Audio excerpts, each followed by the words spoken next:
आयो आ रमज़ान वरी दिल हर मोमिन जी ठरी आयो आ रमज़ान वरी दिल हर मोमिन जी ठरी सभई मोमिन रोज़ा रखो जन्नत जी ॼण खुली दरी आयो आ रमज़ान वरी दिल हर मोमिन जी ठरी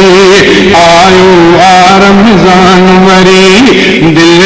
हर मोमिन जी ठरी सभई मोमिन रोज़ा रखो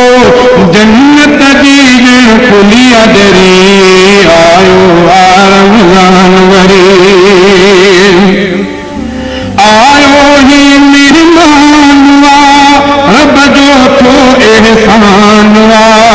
रोज़ा आहिनि फर्ज़ थिया जो भी मुसलमान वा आयो ही मेहमान वा रब जो थो एहसान वा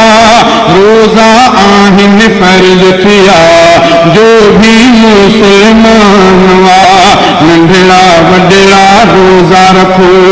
माह भलारे जो अदब सिखो नंढड़ा वॾड़ा रोज़ा रखो माह भलारे जो अदब सिखो रोज़ बिना घड़ी मोमिन जी सरंदी नानी ऐं सरी आयो आ रमज़ान वरी दिल हर मोमिन जी ठरी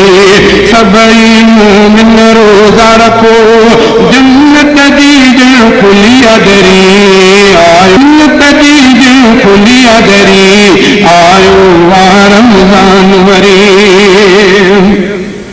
जन्नत जा दरगाह खुली दोज़ख जा दर बंद थिया माह सगोरे जे करे रहमत जा के मींहं वसिया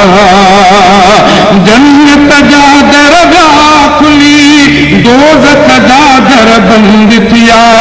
माह सगोरे जे करे रहमत जा के मींहं वसिया रहमत जो झोलियूं भरियो भाग असांजो आहे वरियो रहमत जो झोलियूं भरियो भाग असांजो आहे वरियो बंद थिया शैतान आहिनि बाहि उनजे लाइ वरी आयो आ रमज़ान वरी शाल खुदा तौफ़ीक़ ॾे हर हिक मुसलमान खे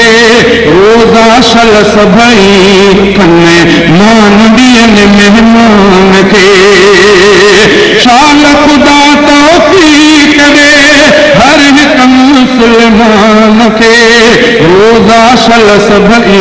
रखनि मान ॾियनि महिमान खे आयो आहे माह मिठो उलरे हफ़ीज़ बि कंद ॾिठो आयो आहे माह मिठो उलरे हफ़ीज़ बि कंद ॾिठो चंड ॾिसण सां सचनि जे मुल्क चपनि ते आई तरी आयो आ रमज़ान वरी दिल हर मोमिन जी ठरी सभई मोमिन रोज़ा रखो जन्नत जी ॼण खुली दरी आयो आ रमज़ान वरी दिल हर मोमिन जी ठरी सभई मोमिन रोज़ा रखो जन्नत जी ॼण खुली दरी आयो आ रमज़ान वरी